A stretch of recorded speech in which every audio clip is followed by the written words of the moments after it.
nggak pantas rewardnya. Oh, jadi abang Cuma cuma dikasih nih. sertifikat, Ah, ya sertifikat sama kaos sama duit 10 juta maksimal loh itu, maksimalnya 10 juta loh. Kita kan mikir jadinya kalau kita jual di pasar gelap kan lebih mahal harganya, ngapain hmm. dikasih 10 juta, nggak mau. Oke, lalu Jadinya kalau mentok di situ. ya, menurut Anda pertasar ini yang Ya, terjadi, apa bahayanya buat konsumen Tokopedia itu sendiri? ya kan mereka bilang kan udah diganti password, ya sama aja bohong. Kalau aplikasinya bermasalah kan orang bisa masuk lagi. Oke, Mereka bilang artinya ganti password, ganti ini, ya gak? Hah? artinya kalau saya sebagai Kenapa? konsumen punya akun di Tokopedia, lalu saya ganti password saya hari ini, itu Nggak tetap ngaruh, masih nggak tidak percuma. pengaruh. Oke. Nggak ngaruh, percuma. Karena hackernya bisa masuk lagi. Kapan dia mau. Hmm. Gitu. Jadi masih Jadi berbahaya dong Bang aplikasinya harus akun saya nih. diperbaiki. Oh, masih berbahaya makanya. Bisa dites malam ini kalau mau. Bahaya. Jangan-jangan saya nanti disangkain memprovokasi Bang Amri untuk jebolin lagi.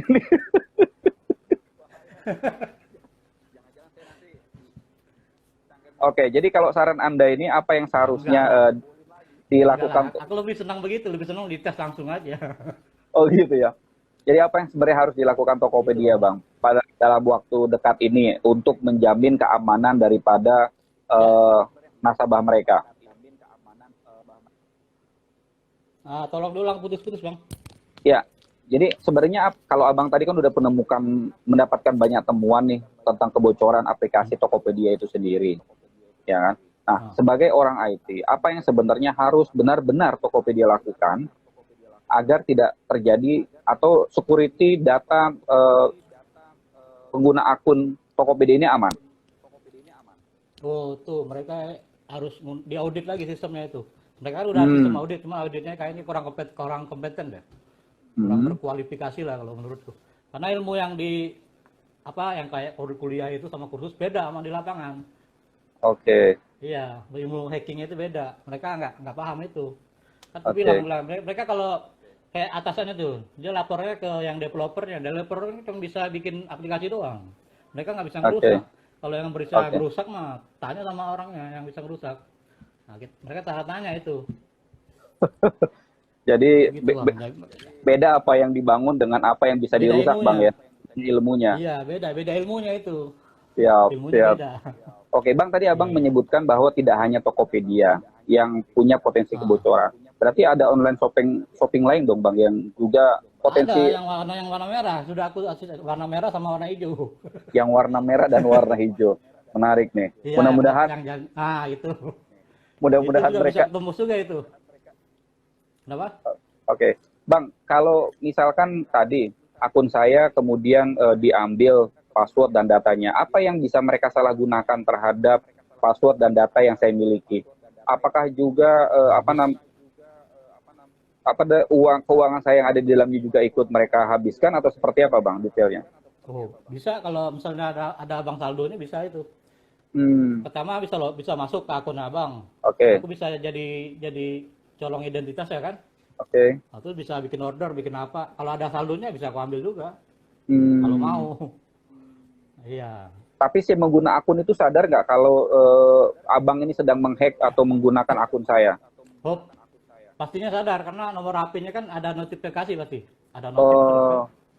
Oh, oke, Nah, dia oke. belanja apa dia ada notif kan, ada login aja ada notif ya, pasti sadar. Cuman Oke. baca doang nggak bisa ngapa-ngapain dia. Oke. Itu sudah abang Iya. kuasain gitu kira-kira ya pada saat itu ya.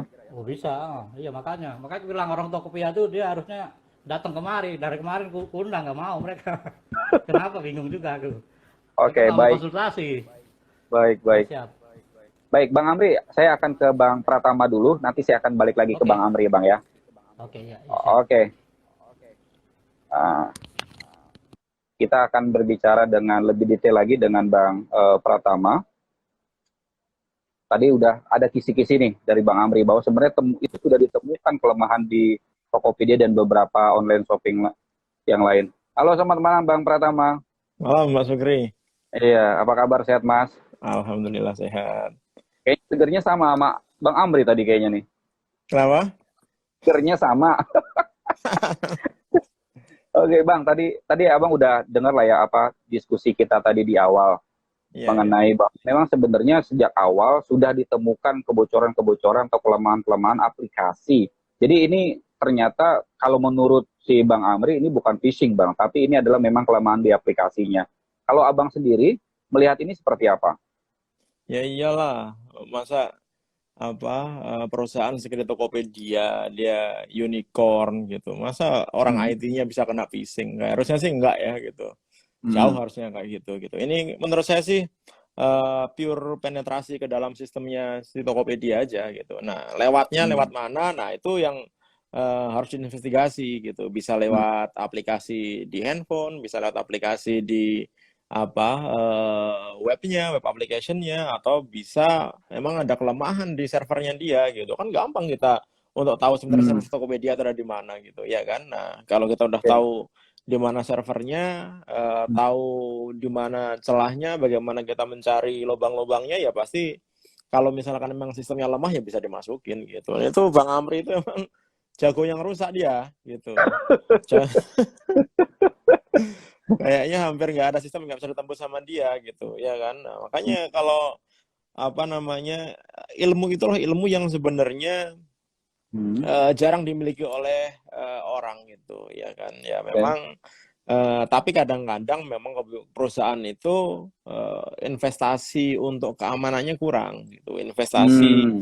budgeting untuk security-nya tuh kurang gitu, sehingga ketika ada laporan bug, kemudian ada misalkan ada yang menemukan bug yang sangat kritikal gitu, itu dianggapnya seperti Hmm. menemukan ini aja, menemukan Hmm. bug biasa aja gitu, ya kan? Nah, Oke. akibatnya apa? Akibatnya perlakuan jadi perlakuan biasa gitu. Nah, Hmm. ini kan beda banget. Contohnya misalkan Apple gitu. Apple Ya. itu dia menawarkan orang yang bisa jebol sistemnya, bisa remote sistem iOS dari jarak jauh itu nggak main-main. Ada yang $1 juta itu hadiahnya di sana gitu. Hmm. Nah, di Indonesia ini memang jarang sekali ada perusahaan yang menawarkan bug bounty reward yang memang layak gitu. Bahkan Hmm. eh, ukuran pemerintah aja, misalkan Badan Narkotika Nasional di negara itu kalau kita menemukan bug paling cuma dikasih sertifikat atau kaos atau muk gitu, ya kan? Padahal, Padahal padahal, padahal yang ditemukan itu adalah vulnerable yang kritikal gitu, yang bisa hmm. digunakan untuk melakukan take down sistem gitu atau pencurian data. Nah, ini akhirnya Hmm. Tokopedia kena imbasnya gitu, ya kan, walaupun sampai sekarang mereka bilang bahwa ada upaya peretasan terhadap Hmm. Tokopedia, tapi ini udah beredar kemana-mana kalau emang Tokopedia itu emang dihack gitu. Yang jadi Hmm. masalah adalah belum ada langkah-langkah konkret dari Tokopedia ini untuk menginformasikan kepada customer-customernya gitu, para pelanggan-pelanggannya, baik Hmm. si buyer ataupun si pemilik lapak gitu. Padahal Iya. data ini bisa kita download dan bisa kita lihat gitu. Oke. Saya termasuk punya gitu, ada uh, eksaknya itu ada 14.999.896 akun Akun. gitu, akun dari Tokopedia yang sudah bisa dibuka, sudah di-share gitu, ya kan. Nah, di dalam Oh, akun itu nggak main-main isinya gitu. Di situ ada nama lengkap, ada alamat email, kemudian ada nomor handphone, hmm. kemudian ada tanggal lahir gitu, ya kan. Hmm. Nggak usah lah dipakai untuk melakukan take over akun Tokopedia gitu. Tapi akun-akun itu bisa digunakan untuk kejahatan lain, untuk Apa tuh, nipu, Bang? ya misalkan untuk Iya. penipuan gitu. Iya. Ini nomor valid semua loh, nomor handphone yang Iya. valid semua gitu. Lebih Hmm. gampang kita melakukan kejahatan dengan kita tahu basis datanya gitu.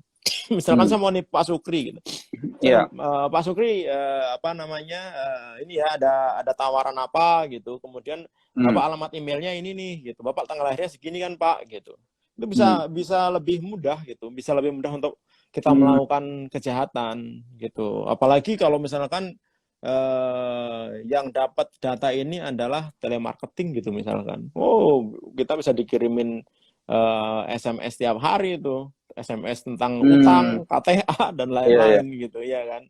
Nah, ini kan sebenarnya cukup mengganggu juga gitu. Belum lagi kalau Iya. misalkan dimanfaatkan untuk hal-hal yang lain, misalkan digunakan nomornya untuk misalkan apply ke fintech gitu, fintech pinjol Ya. gitu. Ya Hmm. kan, nomor handphone kita dipakai untuk mendaftar di fintech pinjol gitu ya. Ya kita akan jadi terganggu gitu ya kan. Nah ini Tokopedia ini juga nggak bilang minta maaf sama sekali bahwa memang ada kesalahan di dia. Bagaimanapun juga Tokopedia menurut saya adalah salah gitu, karena kalau dia bener nggak akan ada kebocoran data gitu. Nah ini untung kejadian di Indonesia. Kenapa saya bilang Hmm. untung kejadian di Indonesia gitu? Karena di Indonesia ini kita belum punya undang-undang perlindungan data pribadi gitu. Iya, Kita PDP. belum punya apa namanya undang-undang yang bisa memberikan sanksi yang cukup tegas kepada platform-platform atau pembuat layanan, pemberi layanan yang kedapatan sistemnya bocor gitu. Nggak ada. Oke. Ini kalau dia di Eropa udah bablas ini. Satu So, orang apa namanya datanya bocor bisa kena 20 juta euro itu. Bisa bangkrut wow, Tokopedia itu. bisa bangkrut cepat ya. Bang, ini Iya. kita lompat sedikit, ada pertanyaan nih dari penonton kita dari Winik 99. Dia bilang sepertinya startup ini gampang sekali ganti-ganti orang, walaupun itu di bagian yang penting atau krusial. Mungkin nggak kebocoran itu celahnya dari situ? Ya banyak kalau kita berbicara Hmm. masalah sebab-sebab kebocoran itu gitu. Apalagi di masa Hmm. COVID-19 ini. Banyak Hmm. perusahaan-perusahaan yang terpaksa harus mem-PHK karyawannya gitu Hmm. dari divisi-divisi yang dianggap tidak perlu. Nah, Hmm. divisi cyber security atau divisi IT ini Hmm. kebanyakan dianggap tidak terlalu perlu gitu. Jadi banyak Hmm. yang memang termasuk divisi yang terjadi pemangkasan gitu. Nah, bahayanya Hmm. kalau misalkan orang-orang ini kerja di bidang IT, kemudian dia menguasai sistem Hmm. jaringan atau sistem server dalam perusahaan itu, ketika dia dipecat bisa Hmm. jadi dia menjadi penjahat untuk masuk ke mantan kantornya sendiri gitu. Ya bisa aja itu kan istilahnya kayak teori konspirasi gitu ya. Bisa juga Ya. ini perang dagang bisa juga gitu. Karena terlalu banyak Hmm. platform e-commerce di Indonesia, kemudian Iya. terlihat Tokopedia ini menjadi platform e-commerce yang paling besar Besar gitu gitu. ya. Ya, Hmm. akhirnya banyak orang nggak seneng gimana cara menjatuhkan Tokopedia ini. Salah satunya ya ini melakukan hacking Hmm. terhadap platform e-commerce-nya gitu. Bisa aja kayak gitu. Tapi di luar itu sebenarnya kalau misalkan Tokopedia ini membuat suatu sistem keamanan yang maksimal gitu, ya mungkin nggak akan terjadi. Memang akan ada excuse gitu. Pasti akan bilang, ya nggak ada sistem security yang aman. Ya emang nggak ada sistem security yang aman. Yang Iya. 100% aman gitu nggak akan mungkin ada gitu, ya kan? Hmm. Ya tapi itu kan bukan alasan. Kan Betul. kalau misalkan kita benar-benar ngerti sistem yang kita buat gitu, Hmm. harusnya kita bisa tahu bahwa ketika terjadi misalkan ada keanehan-keanehan gitu, ada log yang kira-kira menunjukkan bahwa ini ada hacker yang masuk nih gitu, atau Hmm. ada laporan misalkan kayak Bang Amri tadi, ini ada laporan nih ternyata ada orang yang bisa menemukan celah keamanannya Telah. itu ya. Kalau Hmm. dianggapnya itu hanya angin lalu, ya akibatnya kayak gini gitu. Hmm. Padahal informasi-informasi walaupun kecil-kecil seperti itu sangat penting sekali. Dari informasi-informasi yang disampaikan misalkan tentang vulnerable itu bisa masuk sampai ke dalam-dalamnya kalau misalkan ada hackers yang memang cukup pintar gitu. Nah, hackers ini kan seperti kata Bang Amri tadi, nggak bisa kita kuliah sampai S3, doktor, profesor gitu. Kemudian dengan Iya. Iya. ilmu yang dia pelajari secara textbook dia melakukan hacking atau melakukan pengamanan gitu, nggak bisa. Ini lebih banyak ke kemampuan trial and error gitu, ya kan? Hmm. Bagaimana ketika kita melakukan misalkan recons gitu, recons itu melakukan inventarisasi celah-celah keamanan gitu. Ketika kata mentok ya, otak kita ini kalau udah terbiasa melakukan hacking pasti akan mikir, kita akan arah sini nih, mentok lagi akan ke sini, akan mentok ke sini gitu. Itu Hmm. ilmunya emang agak susah gitu. Nah, itu bisa didapatkan dengan pengalaman gitu, ya kan. Nah, banyak hacker-hacker di Indonesia ini yang punya pengalaman yang cukup bagus gitu. dan dia memang hebat di bidangnya, tetapi apa ya istilahnya ya, pengakuan dan rewards terhadap orang-orang seperti itu masih agak kurang gitu. Kalau Ya. misalkan apa contohnya misalkan eh, orang admin IT itu kalau di perusahaan kecil itu gajinya paling sekitar 10 sampai 15 juta gitu. Sedangkan apa aset yang diamankan itu misalkan ada 10-20 miliar gitu, ya kan? Nah, itu menurut saya agak kurang kalau mau nuntut mereka mau kerja maksimal. Kenapa? Karena memang ini adalah dunia yang tidak ada stopnya, tidak ada berhenti-berhentinya Tidak ada batasnya gitu. ya. Nggak ada batasnya. Kita nggak bisa kita bilang Hmm. bahwa hari ini kita Hmm. bisa Hari. melakukan patching terhadap operating system, kita melakukan update antivirus, kita melakukan update aplikasi gitu. Belum tentu yang kita anggap aman sekarang besok ini masih aman. Enggak, bisa jadi besok sudah ada metode baru untuk melakukan penetrasi ke dalam sistem kita gitu. Nah, ketika terjadi kejar-kejaran nih antara si penyerang dan bidang pertahanan, biasanya ada kita kalau istilahnya red team dan blue team gitu. Nah, ini apa akan terjadi istilahnya apa ya? Ya kayak polisi dan penjahat lah, pintar-pintaran lah gitu. Ya. Zaman dulu Antara apa penjahat dan namanya polisi, ya. penjahat untuk bongkar apa mobil dia pakai kunci T gitu, ya kan? Polisi tahu dia bisa ngejar, perusahaan mobil bikin pintu supaya nggak bisa dibongkar pakai kunci T gitu. Akhirnya menggunakan pakai alarm. Sekarang nggak usah kayak gitu, pakai scanning frekuensi, dia pakai sistem tools khusus, dia bisa buka semua mobil dengan sistemnya itu, klik gitu aja gitu. Nah sekarang gimana polisi untuk ngadapin itu? Ya, Nah ya. ini kan kejar-kejaran terus sama dengan dunia hacking ini gitu. IT ya. Nah gitu. Baik, Mas Pratama, sebelum dilanjutkan ini ada beberapa pertanyaan juga nih. Ini kayaknya banyak juga yang memiliki akun Tokopedia nih penonton kita. Jadi mereka Saya pada juga bertanya. punya saya, Pak Sugri. Sama, saya juga Makanya sama saya nih. kesel banget. Tapi belum ada permintaan maaf juga seperti yang Anda Belum bilang. ada. Baik, ini mereka tanya sebagai customer atau sebagai pemilik akun di Tokopedia, lalu apa yang harus kita lakukan, Mas Pratama, agar kita aman? Ya sekarang ini kita tidak bisa melakukan atau menuntut apa-apa sama Tokopedia gitu. Jadi jalan paling mudah yang kita lakukan ya kita memproteksi diri kita sendiri. Yang pertama adalah ya kita harus ganti password lah sekarang lah. Ada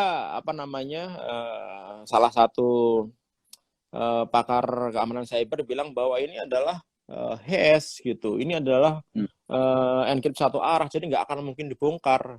Ya gimana ya? Saya bilang ya mungkin lah. Nggak ada yang nggak mungkin itu di dunia IT gitu. Ini tinggal nunggu waktu aja password ini kebongkar gitu. Karena banyak sekarang ini orang-orang bisa melakukan cracking terhadap hash gitu. Ini Bang Amrin juga jagonya gitu. Itu kalau mau tanya sama dia mungkin ada berapa ratus juta tuh dia punya akun orang-orang itu yang di password bisa dibuka sama dia. Gitu. Bisa, Pak. Passwordnya dibuka bisa gitu, ya kan. Nah, tapi ya karena memang data kita sudah dijual di luar gitu ya, mau nggak mau kita juga harus mengamankan ganti password. Kalau ganti email susah lah. Kalau ganti nomor handphone juga akan susah gitu. Mau ganti berapa kali kita gitu. Password terus kita ganti dengan standar yang maksimal lah gitu, minimal 8 karakter, huruf besar, huruf kecil, kemudian simbol dan lain-lain gitu. Kemudian yang kedua adalah aktifkan two factor authentication gitu. Kalau kita ada akun misalnya di Bukalapak gitu, itu ada pilihan tuh two factor authentication gitu. Jadi suatu saat ketika ada akun kita ini mau diambil alih oleh orang itu butuh memasukkan kode PIN yang hanya kita sendiri yang tahu. Nah kemarin sudah kita bahas tuh sama si Raffio itu kan gitu. Sebenarnya kalau dia mengaktifkan two factor authentication agak susah orang melakukan take over gitu. Tapi karena dia bilang ya nanti kita lihat hasil investigasi dari polisi gitu. Nah, two factor authentication ini dibutuhkan untuk apa? Supaya ketika terjadi perubahan terhadap akun kita, terhadap kredensial kita ini diinfokan gitu. Dan kita memiliki kode untuk mengakses ketika ada perubahan gitu. Walaupun sebenarnya ketika perubahan itu faktor authentication hanya OTP, itu juga bisa dibongkar. Bongkarnya bukan dari handphone si penerima itu, tapi bongkarnya dari si penyedia layanan OTP-nya itu, karena OTP itu tidak dilakukan, kode OTP itu tidak dikirimkan oleh si pemilik platform gitu. Tokopedia itu nggak ngirimkan ya gitu. Dia menggunakan pihak ketiga yang dalam hal ini misalkan Telkom gitu untuk mengirim kode OTP gitu. Ya kalau misalkan Telkomnya bisa dihack gitu atau gampang dihack ya semua kode OTP bisa diambil gitu. Kayak gitu. Baik, Mas Pratama, satu pertanyaan lagi nih dari Guguntur sebelum kita beralih ke narasumber yang satunya, Mas Mustoleh. Ini ada pertanyaan, dia bilang menurut Guguntur ini, setahu dia platform Tokopedia menggunakan teknologi cloud. Apakah dibenarkan jika provider cloud tersebut juga disertakan untuk dilakukan investigasi dalam kasus ini? Ya pasti akan diminta oleh Tokopedia. Kalau misalkan yang minta investigasi itu adalah si pemilik akunnya, akun clouds-nya itu, ya pasti harusnya sih dikasih ya gitu. Tetapi biasanya kalau cloud sih sudah aman sih sebenarnya. Yang jadi masalah itu adalah misal konfigurasi clouds-nya gitu, atau misalkan pemrogramannya aplikasinya gitu, itu bermasalah gitu. Kalau clouds-nya sih menurut saya sih relatif lebih aman dibandingkan dengan vulnerable yang ada di misalkan di aplikasi gitu atau di server on premise-nya gitu kan, pasti juga Tokopedia punya server yang dikelola oleh dia sendiri juga gitu.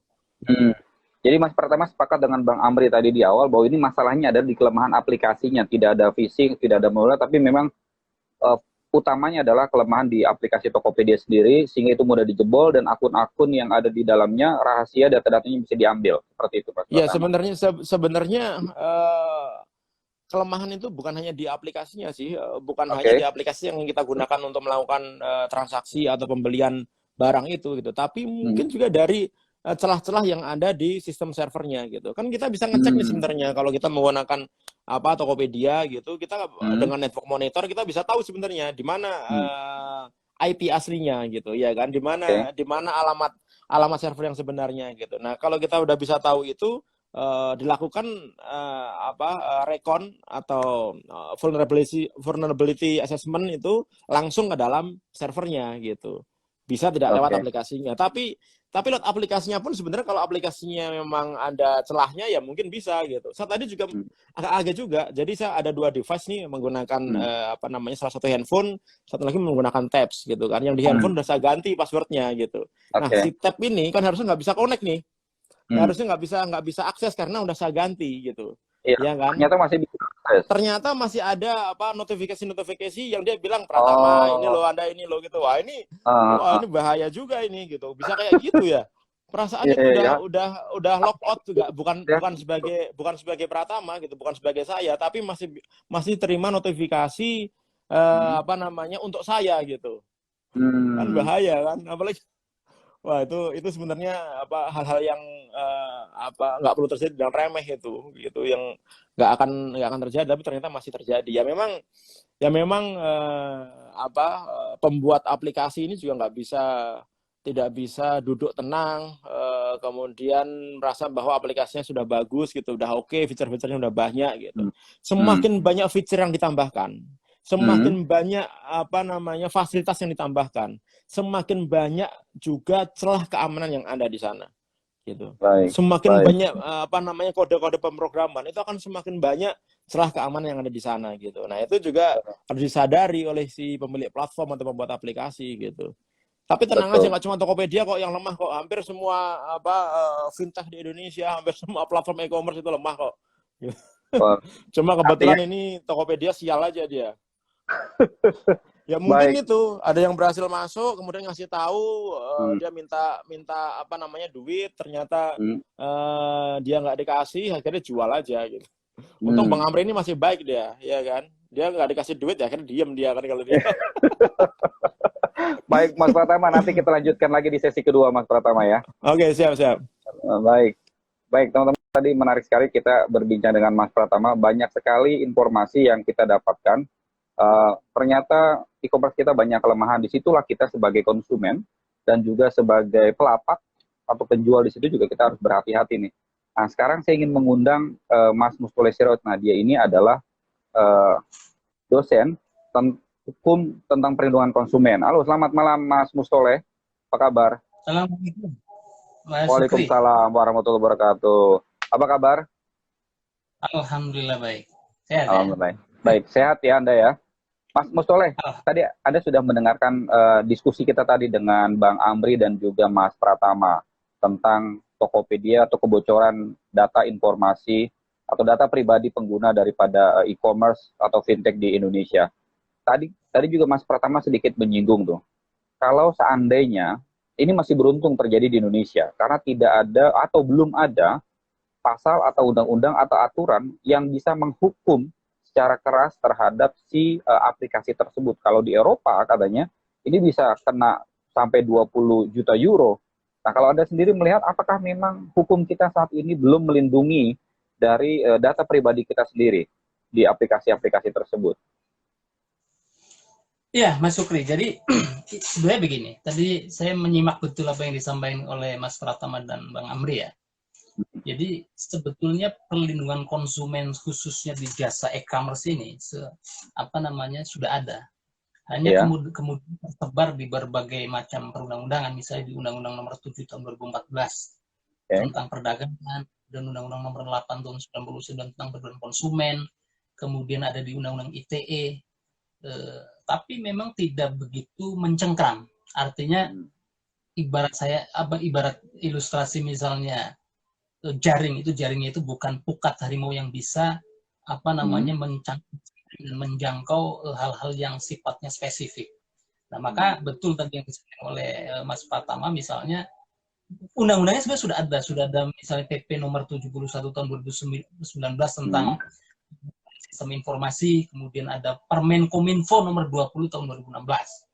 Hmm. Tetapi ketika misalnya persoalan e-commerce ini kemudian muncul pada level-level spesifik, memang undang-undang itu atau regulasi tersebut tidak cukup kuat untuk kemudian menjangkau persoalan-persoalan seperti yang terjadi hari ini. Nah, tapi saya mau sedikit bahas soal tadi yang disampaikan oleh Mas Pratama terkait dengan eh, karena beliau adalah pakar IT, jadi kaget juga ketika misalnya yang punya kelemahan tidak hanya satu platform yang sekarang ini kita ramaikan begitu ya, Iya. tetapi ini menjadi persoalan yang lebih luas. Bahkan saya kira eh, ke depan mungkin juga bisa terjadi di platform yang lain. Dan ini Ya, saya kira menjadi satu kabar yang disampaikan oleh Mas Pratama tadi, satu kabar yang kurang baik. Artinya ternyata platform-platform yang diandalkan selama ini ternyata memiliki persoalan yang barangkali kurang lebih tidak jauh berbeda. hmm. Maka akibat dari itu semua adalah nanti dampaknya adalah terhadap konsumen e-commerce itu sendiri. Hmm. Nah, apa? Sehingga kita bisa menyatakan hari ini bahwa ternyata perlindungan e-commerce khususnya terhadap konsumen itu masih sangat lemah. Dan Hmm. kemudian peran dari misalnya dari regulator dalam hal ini Kementerian Kominfo itu juga Hmm. belum cukup apa yang disampaikan di aturan yang mereka terbitkan sendiri. Misalnya satu contoh. Jadi ketika misalnya ada satu platform, mau itu Tokopedia atau yang lain lah, saya kira ini juga bisa berlaku pada platform-platform yang lain, kemudian terjadi kegagalan sistem, entah itu dihack atau di kebocoran data dan lain-lain. Mestinya memang ada tanggung jawab dari platform secara normatif.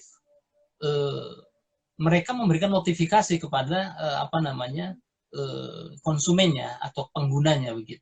Hmm. Nah, pada kasus hari ini misalnya memang belum ada notifikasi atau permohonan maaf atau kemudian komitmen dari Notifikasi juga platform tidak ada. bertanggung jawab begitu. Dan seperti apa tanggung jawab terhadap persoalan ini. Nah, ini yang kemudian menjadi problematis, terutama apa dampaknya? Dampak besarnya adalah kepercayaan publik bahkan masyarakat dunia terhadap bisnis digital atau ekonomi digital yang sedang dikembangkan oleh pemerintah sendiri. Bahwa betapa rentannya perlindungan hukum terhadap konsumen. Artinya apa? Hmm. Kalau perlindungan hukum terhadap konsumen, khususnya yang telah menyerahkan data kan, platform itu kan menyedot data itu kan begitu banyak, ada jutaan. dengan berbagai macam jenis data, misalnya ada data yang umum, misalnya data umum itu nama, tanggal lahir itu data yang umum yang barangkali ketika misalnya disebarluaskan itu masih dimaklumkan, maklum tanda kutip ya. Tapi ketika misalnya data-data itu kemudian yang sangat sensitif, misalnya NIK, nama ibu, kemudian biometrik misalnya, Betul. itu akan menjadi persoalan yang sangat serius, dan bahkan ini menyangkut bukan hanya isu perlindungan konsumen, bukan hanya isu terkait dengan ekonomi digital, tapi juga ketahanan dan pertahanan negara terkait persoalan ini. Nah, apa yang perlu dilakukan? Bahwa aturan-aturan perlindungan terhadap data pribadi memang sudah ada di mana-mana sebetulnya, tapi belum terintegrasi. Belum ada satu aturan yang kemudian komprehensif dan sangat spesifik melindungi data-data pribadi. Nah, saya kira memang data pribadi ini memang ada di dua level, yaitu data pribadi yang diserahkan kepada badan hukum negara, misalnya KTP kita, kemudian NIK kita, urusan-urusan data kependudukan, dan urusan-urusan terkait dengan private yang kaitannya dengan bisnis, yang kaitannya dengan e-commerce. Nah, dua level ini yang kemudian perlu ditata, sehingga kemudian undang-undang perlindungan data pribadi, saya kira ini menjadi momentum sangat bagus bagi pemerintah dan DPR untuk segera mengesahkan dan kemudian RUU PDP ya. Yang kemarin itu baru sedang mulai dibahas begitu ya. Saya tidak tahu dengan kondisi COVID seperti sekarang ini apakah kemudian bisa mempercepat, karena yang dipercepat itu kan perpu keuangan gitu. Apakah ini juga menjadi prioritas utama begitu? Betul. Tapi Bung Sukri, bahwa terkait dengan perlindungan sendiri, meskipun sudah ada Perkominfo nomor 20 tahun 2016 tentang data pribadi, saya kira ini juga regulasi ini levelnya di level permen ya, peraturan menteri, sehingga kalau peraturan menteri kan sulit untuk memberikan sanksi, baik kepada khususnya kepada platform yang kemudian melakukan pelanggaran atau kemudian membiarkan terjadinya kebocoran data dan seterusnya. Nah, maka saya kira terlebih misalnya di Perkominfo yang sudah terbit nomor 20 tahun 2016 ini juga aturan penyelesaian sengketanya juga tidak jelas juga bagaimana caranya begitu.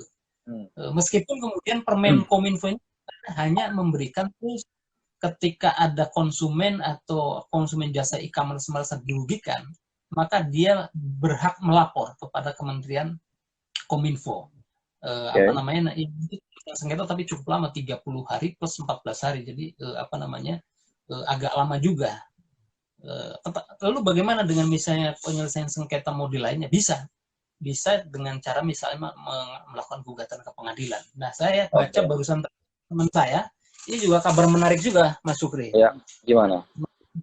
Advokat yang concern di bidang konsumen hari tadi saya sudah mendaftarkan gugatan ke platform yang tadi kita bahas, dan gugatannya tidak main-main itu. Iya, saya juga itu, dari IKI ya. KKNI, Komunitas Konsumen. KKI, sorry, dari KKI ya. Tampaknya sudah mengajukan gugatan ya. Ya, itu Komunitas Konsumen Indonesia. Ya, tuntutannya itu kolega juga itu tuntutannya juga lumayan 100 miliar, dan ada tuntutan profitinya kalau nggak salah menghentikan platform yang perdagangan yang dilakukan oleh platform tersebut. Nah, saya kira ini menjadi pembelajaran. Saya tentu nanti terbuka atau tidak itu gugatannya, saya kira itu nanti kita pantau di pengadilan. Tapi satu hal sebelum kita akhiri, Bang Sukri. Ini juga menarik sebetulnya acara yang Bang Sukri gagas itu terkait dengan sosialisasi dan edukasi terhadap konsumen. Gitu. Jadi sampai hari ini terkait dengan isu-isu konsumen, selain regulasinya juga masih khususnya di e-commerce ini masih lemah begitu ya. Tetapi di sisi lain ada perilaku yang menarik dari konsumen di Indonesia. Karena konsumen di Indonesia itu relatif permisif, agak malas, saya kira kurang proaktif ketika misalnya hak-haknya dirugikan. Bahkan misalnya ada kasus besar misalnya di kasus lain, motor satu kendaraan, sebuah merek kendaraan bermotor yang harusnya dijual cuman di sini 10 juta, ternyata dijual 14 juta, kita diam saja dan berapa pun kita merugikan, ada jutaan konsumen, kita Oke, diam saja. oke. Menurut saya ini juga penting untuk mengedukasi kepada konsumen kita yang e-commerce khususnya yang semakin membesar, semakin menjadi e-commerce dari luar negeri juga, supaya lebih cerdas dan kritis dalam rangka menyikapi persoalan-persoalan yang merugikan konsumen itu. Jadi mesti ada misalnya legal action, langkah-langkah yang tentu sesuai dengan jalur hukum begitu yang ditempuh untuk apa? Tujuannya tentu bukan untuk mengganggu platform atau pelaku-pelaku usaha, tapi supaya ketika ada gugatan atau ada legal action ini juga ada perbaikan yang begitu serius yang dibangun secara serius oleh pelaku usaha di bidang e-commerce. Begitu kira-kira Mas Supri. Baik, artinya kalau bisa saya simpulkan bahwa walaupun hukum di Indonesia saat ini masih lemah dalam melindungi konsumen di bidang e-commerce, tapi tentu masih ada jalur hukum yang bisa ditempuh ketika kita mengalami kerugian dalam kasus ini. Yang tadi seperti Anda sebutkan ke Menkominfo dan juga ke pengadilan. Dan kemudian juga masyarakat konsumen juga harus lebih kritis terhadap hal ini, jangan menjadi permisif ya, Mas Mustoleh. Baik. Kita nanti akan lanjutkan ke sesi kedua. Saya akan kembali dulu ke Bung Amri. Ya, Mas Mustoleh. Ya, silakan. Baik. Tadi kita sudah mendapatkan penjelasan secara hukum. Kita juga sudah mendapatkan penjelasan secara IT. Jadi ini sangat menarik sekali, teman-teman. Saya ingatkan juga kalau teman-teman mau bertanya, silakan langsung ditulis aja. Nanti kemudian narasumber kita akan langsung menjawab pertanyaan Anda. Kita kembali ke Bang Amri ini. Semoga Bang Amri masih ada bersama kita. Kita akan lebih dalam lagi di sesi yang kedua ini, sekaligus nanti masing-masing narasumber juga menyampaikan closing statement-nya terhadap kasus ini agar tidak terulang lagi. Selamat malam Bang Amri.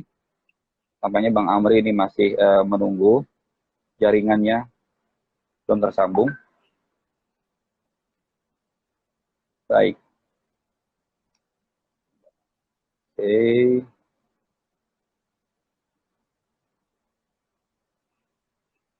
Karena ini kasus yang sangat krusial, teman-teman. Tadi beberapa statement narasumber kita dari Mas Pratama, dari Bang Amri, dan juga dari Mustoleh tadi disampaikan bahwa ternyata yang terjadi kepada Tokopedia ini bukan kasus satu-satunya.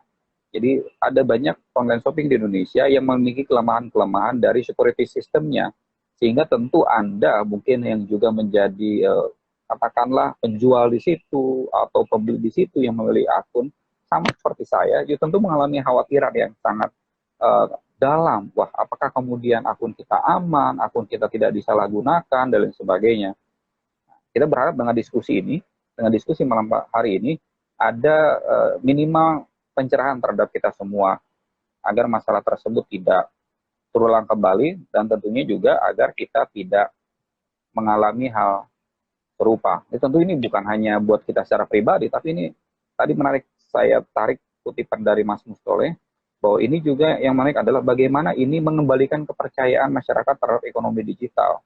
Karena kalau misalkan ini tidak diperbaiki, tentu ekonomi digital yang sedang kita dengung-dengungkan, dan ini sebagai tuntutan zaman, ini tidak secure lagi, tidak aman lagi.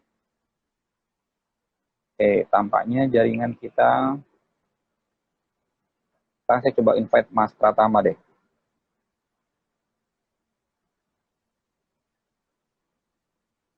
Ini belum bisa masuk nih, Mas Pratama. Halo, Mas Pratama. Iya. Amri kayaknya belum bisa di-invite nih, agak susah. Jadi saya ke Anda dulu. Tadi Anda sudah mendapat diskusi kita tadi dengan dosen hukum perlindungan konsumen. Jadi memang ya, Mas Mustoleh tadi memang bahwa di Indonesia tidak ada hukum yang kuat, walaupun ada beberapa hukum yang tersebar di mana-mana, tapi tidak ada hukum yang kuat bagaimana untuk melindungi data pribadi konsumen ini. Tapi memang tetap masih ada jalur hukum yang bisa ditempuh oleh mereka untuk mengajukan gugatan. Dan yang tadi garis besar menariknya adalah Mas Mustoleh hampir sama dengan Anda, bahwa kita sebagai konsumen harus lebih kritis atau memperjuangkan hak-hak kita agar ke depan bisa lebih baik lagi, Mas Pratama. Pendapat Anda, Mas? Ya sebenarnya bukan nggak punya sih, belum punya gitu ya, masa Memang kita belum mau punya.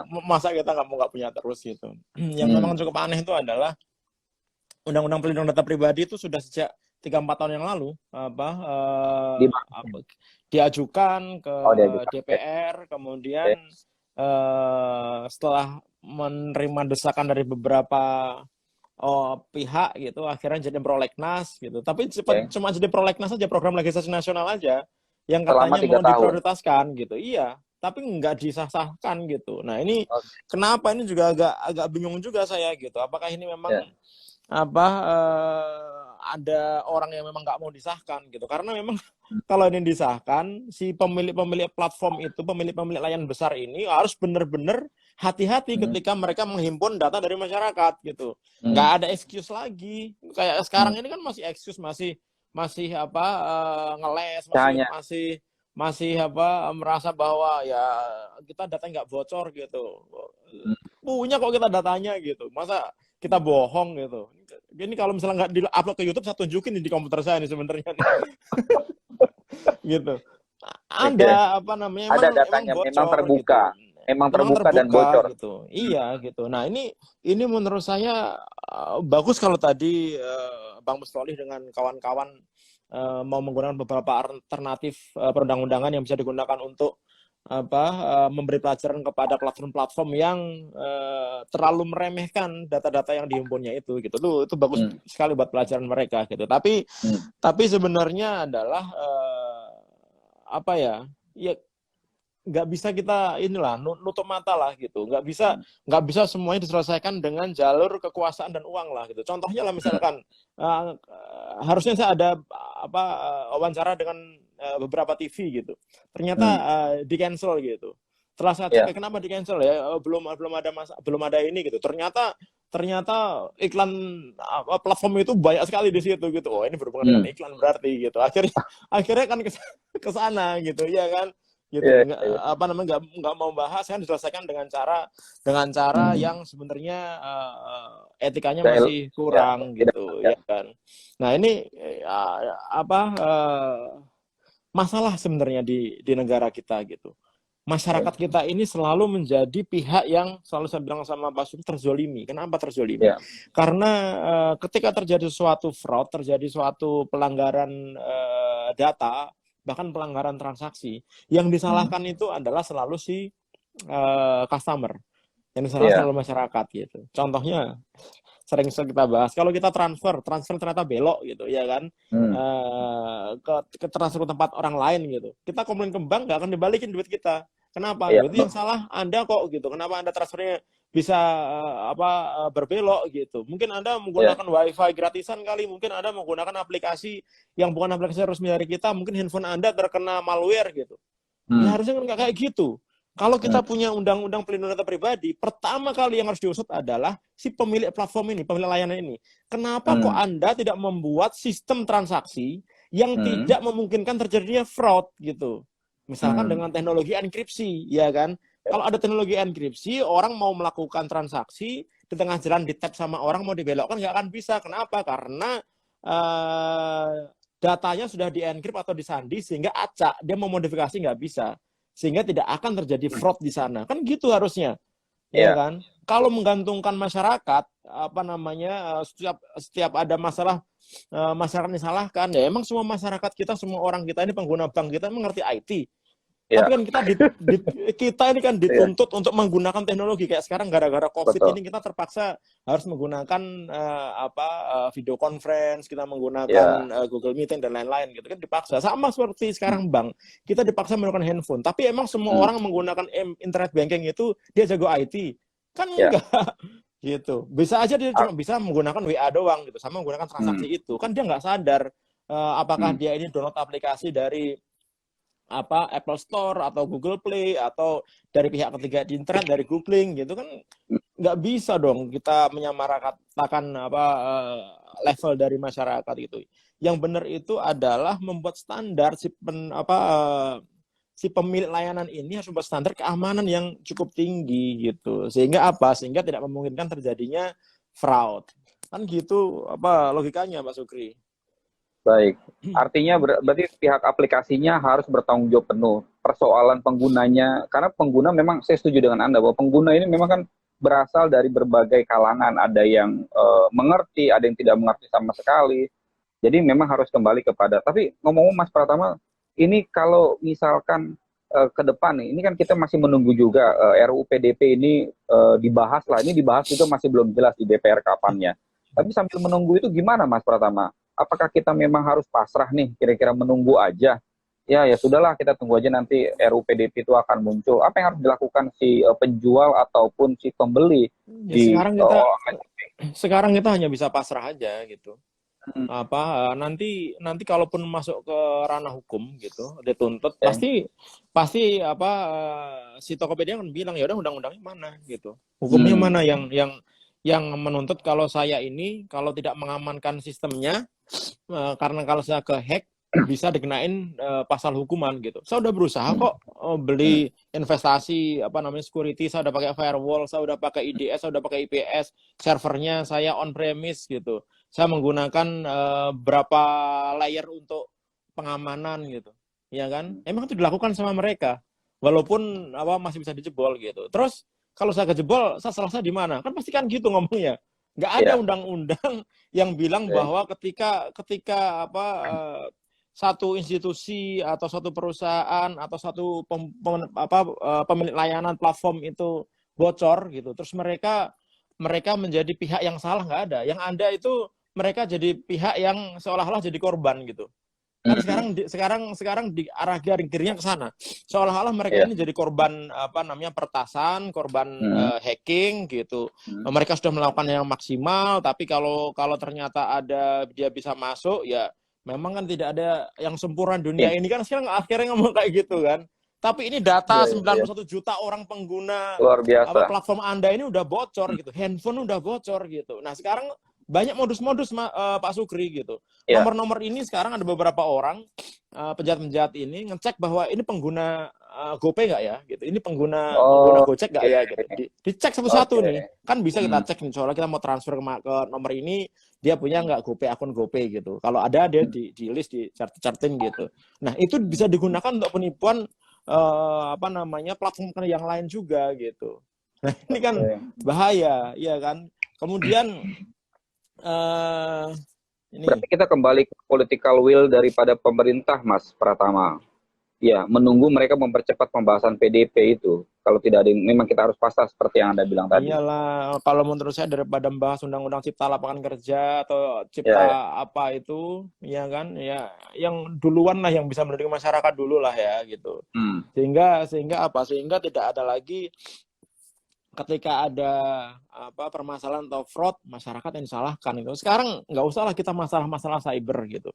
Kita kehipnotis saja, misalnya di ATM itu ada yang kehipnotis gitu, ya kan? Dia laporan ke bank, ini saya dihipnotis nih gitu. Bank bilang apa? Anda itu dulu dong, lapor ke polisi dulu, minta surat keterangan dari polisi gitu. Akhirnya dia ke polisi, minta laporan polisi dulu. Dari polisi ditanyain mana buktinya? Anda transfer salah.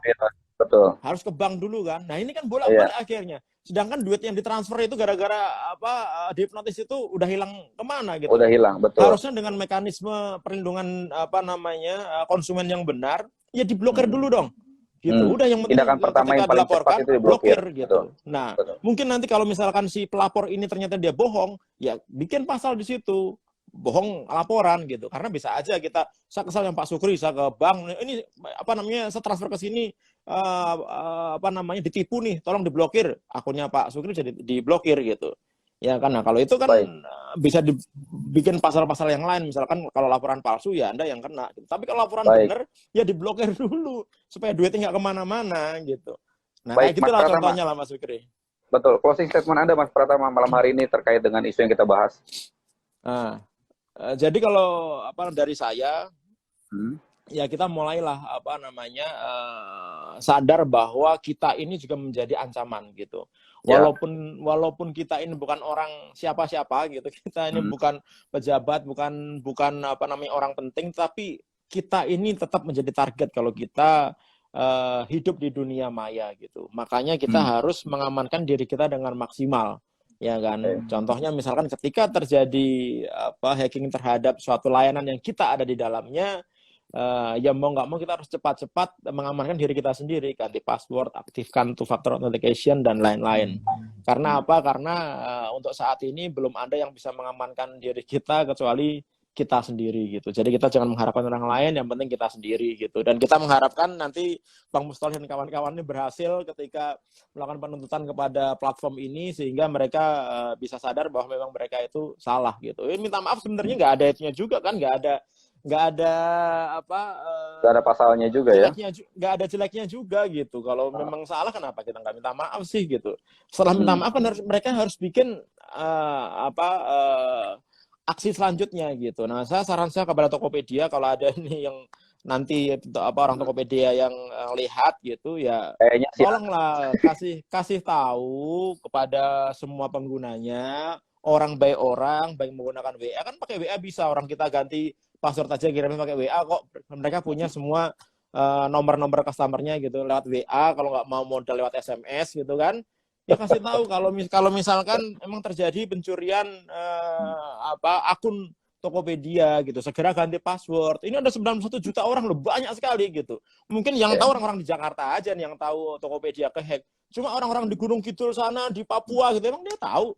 Mungkin mereka nggak akan tahu gitu. Kalau nggak dikasih tahu sampai ke device-nya sendiri, ke device-nya masing-masing. Nah, itu tentu saja harus dilakukan oleh Tokopedia. Itu Pak Sukri.